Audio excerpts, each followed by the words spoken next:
Hello students, today we are going to start with the history lesson 1, the French Revolution. French Revolution is a very important event in the history of France. It started in 1789 and spread across many years.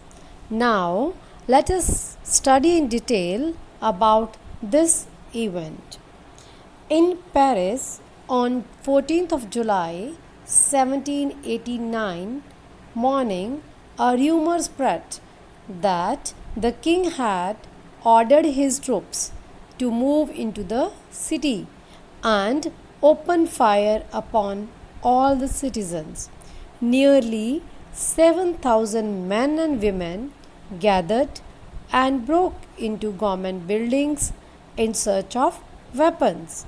They marched towards the Bastille. There, in the fight, the commander of Bastille was killed and 7 prisoners were released. At the same time, the fort was demolished, means it was broken away, and its stone pieces were sold in the markets to those who wished to keep it as a remembrance. Because of all these, now there were riots in Paris and countryside. Most of the people were actually protesting against the rise in price of bread. Situations were becoming worse in France. But now the question arises, why and how all this happened. For this, we will study about the French society during the late 18th century. So, in the year 1774, Louis XVI of Bourbon family took over the throne of France, and at the age of 20 years he was married to the Austrian princess Marie Antoinette.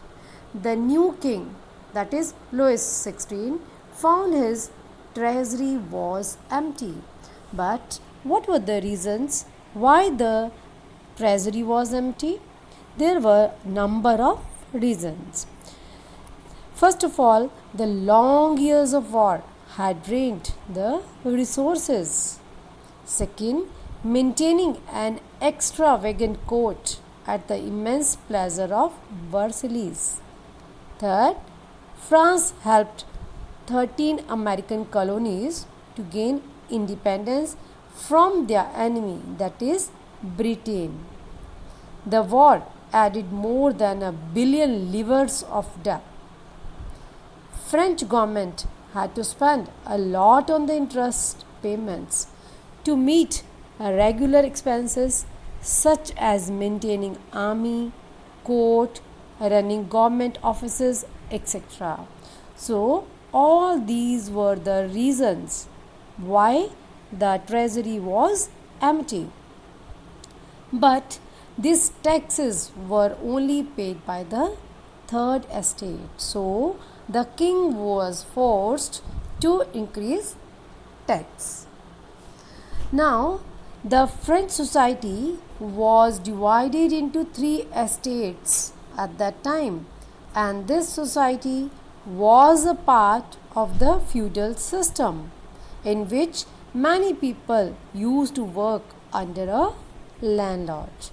Now, the 3 estates were: the first estate includes clergy, that is related to church and the people working in church. Second estate includes nobility, that is kings, that is the ruling class.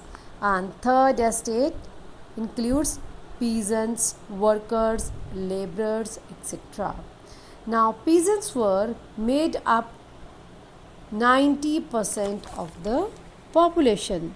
60% land was owned by nobles, church, and other rich members. The members of the first 2 estates, that is clergy and nobility, enjoyed privileges by birth. The most important was the exemption from paying taxes. But the peasants were obliged to give services to the Lord, work in houses and fields. There was a lot of difference between these three groups. There were two types of taxes in France at that time, that is, tithe and tile. Tithe was the tax levied by the church, and the third estates have to pay it.